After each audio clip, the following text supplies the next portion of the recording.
This week, the embattled FBI Director Kash Patel is expected to appear before Congress. On Tuesday, Patel is scheduled to testify before the Senate Judiciary Committee for its annual FBI oversight hearing. It's interesting timing. And on Wednesday, it is anticipated that he will do the same on the House side. During those hearings, it's also expected he will face tough questions on a number of outstanding issues. This all comes as Patel continues to face scrutiny over his handling of the Charlie Kirk shooting investigation from both ends of the political spectrum. And that's, of course, on top of the scrutiny over the FBI's handling of the Jeffrey Epstein investigation and his overall management of the federal law enforcement agency. Okay, I need everyone to stop and pay very close attention because the FBI director just got absolutely destroyed in one of the most devastating exposés we have ever seen. A bombshell 115-page report compiled by 24 current and former FBI agents has been leaked, and it paints a horrifying picture of Kash Patel's leadership. The report describes the FBI under Patel as a rudderless ship. It says the Bureau is all messed up. It calls Patel in over his head. It says he has neither the breadth of experience nor the bearing an FBI director needs to be successful. And the details in this report are so embarrassing, so damaging, that they could end his career. We are talking about tantrums on FBI jets, agents being forced to hunt for jackets instead of investigating murders, a culture of fear where employees are terrified to speak up, and allegations that Patel has been using a $62 million government aircraft as his personal taxi service to visit his girlfriend. This is not coming from Democrats. This is not coming from the media. This is coming from inside the FBI itself. But before we go any further, real quick, let's be honest, you can't really trust mainstream media anymore. That's why we built Pump Politics, to bring you real stories, real context, and no corporate spin. If you want to stay ahead of the headlines, join our free newsletter. We'll send the news straight to your inbox every day. Just click the link in the description to join. And if you just want to support what we're doing, join us. Be part of the community that actually cares about the truth. All right, let's get back to the video. Charlie Kirk isn't just a impactful person. He's your friend. So I understand that. But having said that, people are looking to you to find out is how big this investigation is going to be. Can you tell us the latest? Absolutely. It's so good to be with you. And you're right. My personal feelings and relationship with Charlie, I have a job to do for the American people, and I'm committed to do it for President Trump. We flexed all resources the FBI had and surged multiple air assets as soon as this shooting occurred. We were cycling in agents, evidence response technicians, hostage rescue technicians, and special operators in and out of Utah, cycling evidence back and forth on these FBI planes as soon as we could so that there was no delay. And what we did once I got there, along with the deputy on the ground around 5 p.m. local on September 11th, was walk the entire crime scene. Let me tell you about the jacket incident because this story alone tells you everything you need to know about Kash Patel. On September 11, 2025, the day after conservative activist Charlie Kirk was assassinated, Patel flew to Utah on an FBI jet to visit the crime scene. This should have been a moment of leadership. This should have been the FBI director showing up to support his agents and oversee one of the most high-profile investigations of the year. But instead, Patel refused to get off the plane. He would not disembark from the aircraft until agents found him a medium-sized FBI raid jacket to wear. Come on, are you kidding me? The FBI director threw a tantrum because he did not have the right jacket for his photo opportunity. And it gets worse. FBI agents in the Salt Lake City field office, agents who were busy working on the actual murder investigation, had to stop what they were doing and hunt around for a jacket that would fit Patel. They finally found one belonging to a female agent, but when they brought it to him on the plane, Patel complained that 2 areas on the upper sleeves did not have Velcro patches attached, so agents had to remove their own SWAT patches and run them over to Patel's aircraft so he could have a properly decorated jacket. Think about that for a second. Agents investigating the assassination of a major public figure had to take off their own gear to make sure the FBI director looked good for the cameras. The report says Patel did not make a positive impression on FBI personnel during that visit, and honestly, can you blame them for feeling that way? The report does not stop there. It goes after Deputy Director Dan Bongino too, describing him as something of a clown. Yes, FBI agents are calling their own Deputy Director a clown in an official document being sent to Congress. The report says both Patel and Bongino spend too much time on social media and public relations. It says they are too often concerned with building their own personal resumes rather than actually running the Bureau. One source said both of them need to stop talking, stop posing, and just be professional. That is what their own employees think of them. That is how the people inside the FBI view their leadership. And now the whole world knows it. But here is what makes this even more damaging. The group that compiled this report, they call themselves the Alliance. is not some left-wing organization trying to undermine Trump. Under the Biden administration, the same group issued reports complaining about DEI initiatives and blasting the politicization of the FBI. These are people who have criticized both sides. These are people who care about the FBI as an institution and want it to succeed. And their assessment of Kash Patel is absolutely devastating. They said their pulse check of the FBI was never intended to be a hit piece, but the anecdotal reporting from FBI personnel skewed 80 to 20 negative. For every one person who had something positive to say about Patel, 4 people had complaints. That is a crushing ratio for someone who has only been in the job for 6 months. The timing of this leak could not be worse for Patel. Just days ago, reports emerged that Trump himself was considering firing his FBI director because of all the unflattering headlines. The White House denied it. Press Secretary Caroline Leavitt called it fake news. But those denials came before this 115-page report dropped, and the fact that it was leaked to the New York Post, a Trump-friendly publication, through columnist Miranda Devine, who hosts a MAGA podcast featuring Trump administration insiders, that suggests someone wanted to make sure this story could not be dismissed as liberal bias. Someone wanted Trump to see exactly how bad things have gotten inside his FBI, and now Patel's job is hanging by a thread. All right, let us dig much deeper into what this report actually says and the other scandals swirling around Kash Patel right now, because the jacket incident is just one piece of a much larger pattern of dysfunction and mismanagement that has turned the FBI into what agents are calling an internally paralyzed organization. Let me walk you through all the horrifying details that have been exposed. The 115-page report is based on confidential accounts from 24 FBI sources who remained anonymous because they are afraid of professional retribution. Let that sink in for a moment. FBI agents, the people who are supposed to be the nation's premier law enforcement officers, are so scared of their own director that they would not put their names on this report. That tells you everything about the culture Patel has created. The report describes an organization where managers are keeping their heads down and afraid to say anything. Nobody wants to take initiative without explicit direction from the top because they are terrified of being fired. The FBI is supposed to be proactive, investigating threats before they become crises. But under Patel, everyone is just trying to survive. The assessment covers Patel's first 6 months in office, from February 21st through August 21st of this year. Multiple sources describe the director as in over his head. One said he lacks the requisite knowledge or deep understanding of all the FBI's unique and complex investigative and intelligence programs. Another, who identifies as a self-professed Trump supporter, said Patel is not very good, may be insecure, and lacks the measured self-confidence to be FBI director. A third said he has neither the breadth of experience nor the bearing an FBI director needs to be successful. These are not political attacks from Trump's enemies. These are professional assessments from people who work in federal law enforcement and want the agency to function properly. The report specifically criticizes how Patel handled the Charlie Kirk investigation. Beyond the jacket tantrum, agents say Patel undermined the case by sharing too much information too soon. He prematurely announced details that investigators wanted to keep quiet. He was more interested in getting himself on television than letting his people do their jobs. And when he appeared before a Senate committee in September to discuss the case, sources say he lost it during the hearing. This is the person running America's premier federal law enforcement agency. This is the person responsible for counterterrorism and counterintelligence, and he cannot keep his composure during a congressional hearing.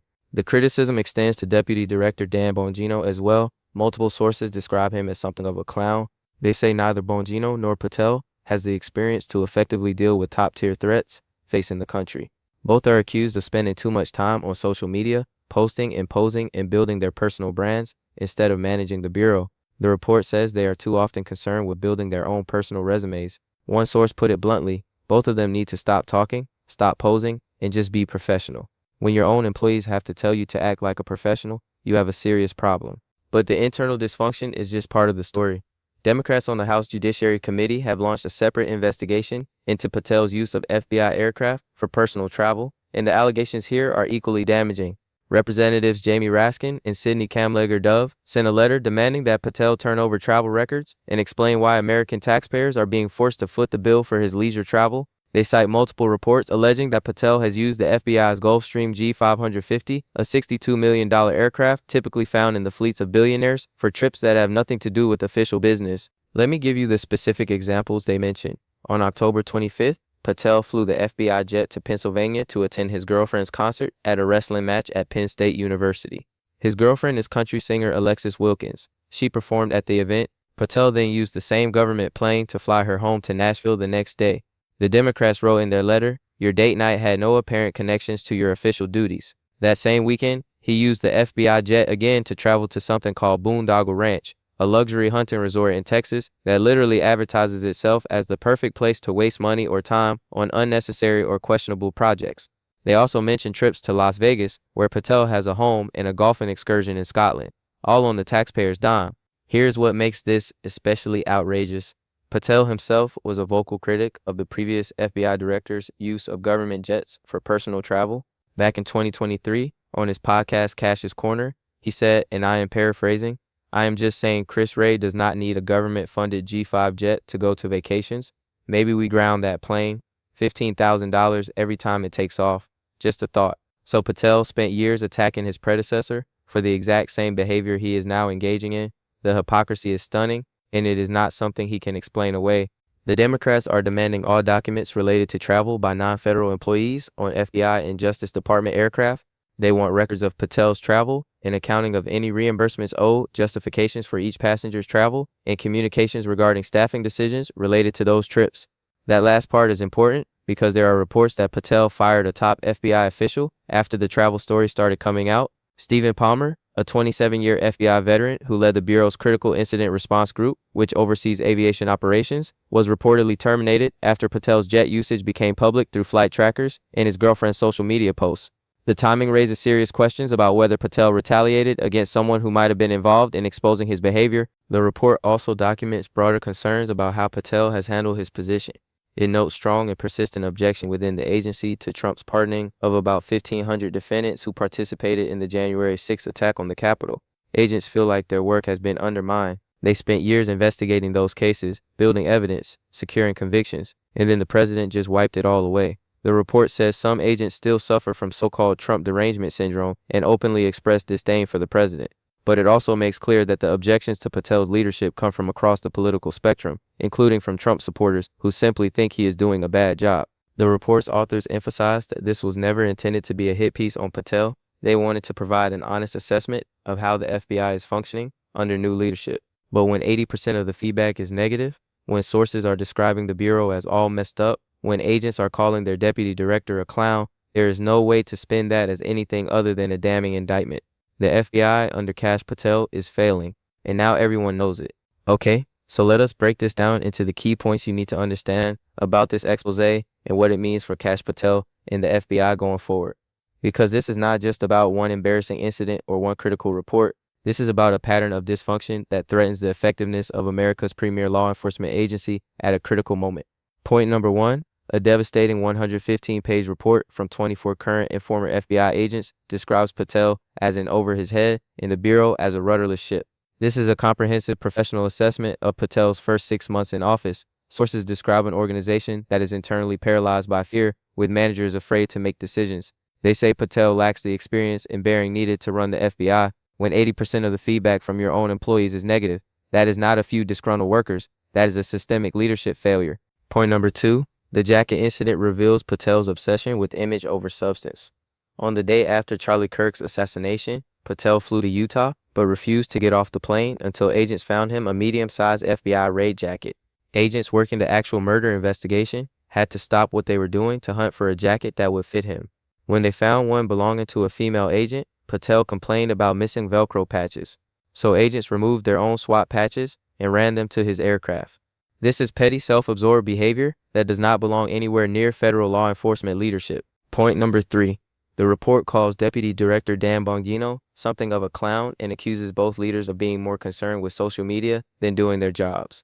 Multiple sources say Patel and Bongino spend too much time on public relations and building their personal resumes. One source said they both need to stop talking, stop posing, and just be professional. When FBI agents have to tell their leadership to act professionally, something is deeply wrong. The premier federal law enforcement agency is being run by people more interested in their image than their mission. Point number four. Democrats have launched a congressional investigation into Patel's use of a $62 million FBI jet for personal travel. They cite reports of Patel flying to Pennsylvania to watch his girlfriend perform at a wrestling event, then using the government plane to fly her home to Nashville. They mention trips to a luxury Texas hunting resort and a golfing excursion in Scotland. All of this allegedly on taxpayer funds. And Patel himself spent years criticizing his predecessor for exactly this kind of behavior, making the hypocrisy impossible to ignore. Point number five. Reports suggest Patel may have fired an FBI official in retaliation for exposing his travel patterns.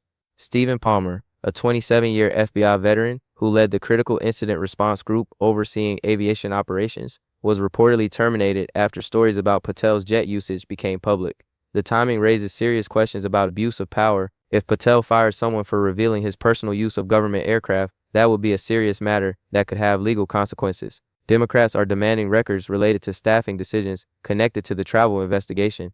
Point number 6. FBI employees are so afraid of retaliation that they remain anonymous in a report being sent to Congress.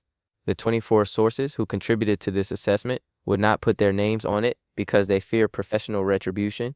That tells you everything about the culture Patel has created. The FBI is supposed to be fearless in pursuing justice, but under Patel, agents are afraid to speak honestly about their own leadership. Managers are keeping their heads down. Nobody wants to take initiative. The organization is frozen by fear. Point number 7. The report was leaked to a Trump-friendly publication, which suggests it was designed to inflict maximum damage from within the MAGA world.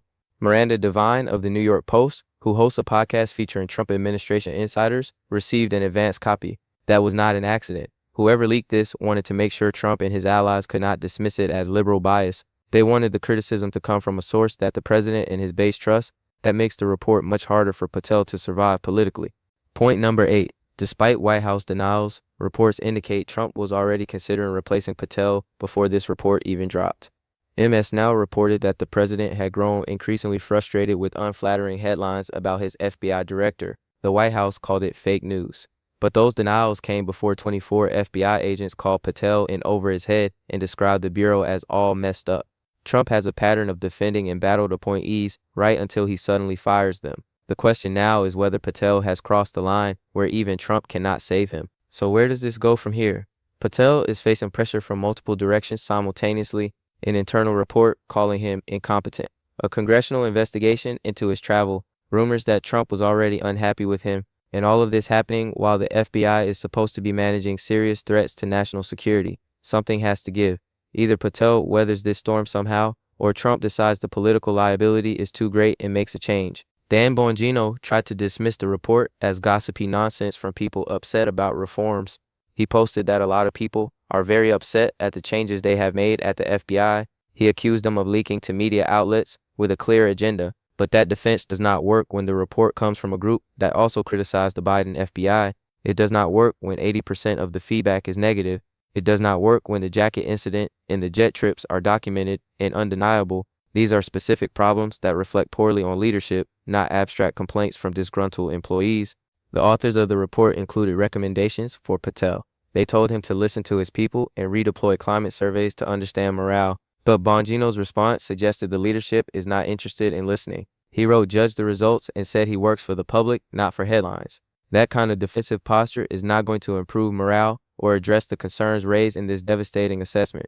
Look, Kash Patel was a controversial choice from the start. Nearly 60 civil rights organizations urged the Senate to reject his nomination before he was confirmed.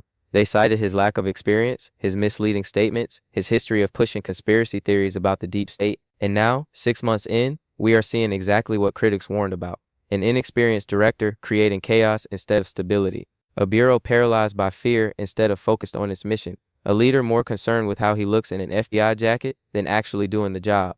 The FBI is one of the most important institutions in the federal government. It handles counterterrorism, counterintelligence, organized crime, public corruption, and much more. The American people need to know it is being run by competent professionals who put the mission first. And right now, based on this report, a lot of FBI agents do not believe that is happening. They are telling Congress their leader is in over his head. They are saying the organization is rudderless. They are calling their deputy director a clown. And they are begging for someone to fix this mess before the damage becomes permanent. This is what exposure looks like. This is what happens when an unqualified loyalist is put in charge of a critical institution. And this is why Kash Patel's future at the FBI is now genuinely in doubt. All right, that is going to wrap it up for today. But trust me, we are going to be watching this story very closely because what happens next at the FBI could reshape federal law enforcement for years to come. So make sure you are subscribed and hit that notification bell because the next chapter in this scandal is coming soon. And you are definitely not going to want to miss it.